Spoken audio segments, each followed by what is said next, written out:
Hello everyone, Clayton Mayor Jody McLeod here, and today I'm here with Glenn Zweygardt with his beautiful sculpture piece entitled Malachite Voyager. Tell us a little bit about your artwork. I'm a retired emeritus professor from New York State College of Ceramics at Alfred University, Alfred, New York. And one of the rare things there is that we have a glass program that has the only doctorate in glass science in the world. That's an introduction. The base element is porcelain enameled steel.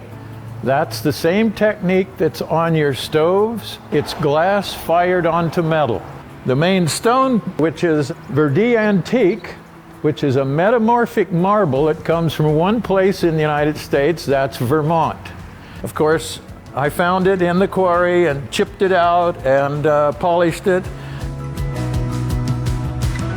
And then it has some other unique qualities from the College of Ceramics, which is the cast glass elements. And by the way, the red glass is rare. It was developed in the 20s at Corning, New York for stoplights for trains, and if you strike it right, it'll go amber, which is caution. So stop and caution. And we found this glass at Fenton Glass when they were going out of business. I taught sculpture, so I know how to cast bronze, so there's lots of cast bronze detail elements.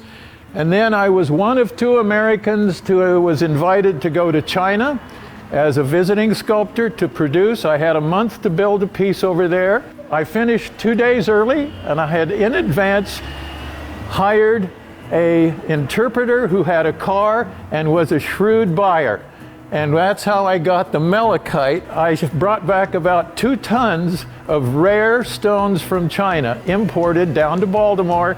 I drove down, pick it up, go back to Alfred, and make sculpture out of these elements. Wow. So this is an international, national kind of example of what you can do with techniques, knowledge, application, creation.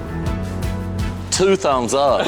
Oh my gosh. Thank you. So our viewers always want to know, what was kind of your inspiration? Yeah. It's traveling the world, and in particular the United States. It took me 15 years to find this quarry. Remember, I'm a Kansas farm boy. Yes, there you go. Okay, so I used to plant seeds, and I was always fascinated when that plant first peeped out of the soil. And that's sort of what's going on there. Or you might think of it as the sun, which is the source of all of our life, and its rays coming out. So there's multiple ways of thinking about this piece. We have a lot of very talented young people in Clayton. I'm sure. And I would like to know what, your words of advice to them. The biggest advice is keep yourself calm and composed, and be receptive to people that have experience and knowledge.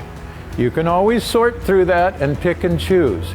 But if you're not a sponge, if you're not absorbing what has happened before, like I told you, this red glass is out of the 20s. That's history. You know, I think to your point, Okay. surround yourself with people who have that knowledge and are willing to share. Yes. And on top of that, not just gain that knowledge, but really absorb it, act on it, and Absolutely. make it work for you. Absolutely. Yes. It's one thing to have exposure to something, it's Yep. another thing to take action on what you learned. Well, you're a very wise man. Okay, you got it in your head. Now put it in your heart and your gut. And now you have it for life. And that has to do with so many phases of life, like just meeting people. You're going to find this at the location on Town Square at the corner of O'Neill Street and Main Street. Be sure to look Glenn up, check out all the great works he's done. You will be blown away. Glenn, such a pleasure. Thank you so much. My pleasure is meeting you. Thank you. And this wonderful people in the community. Thank of you. Clayton. Complete pleasure. Thank you.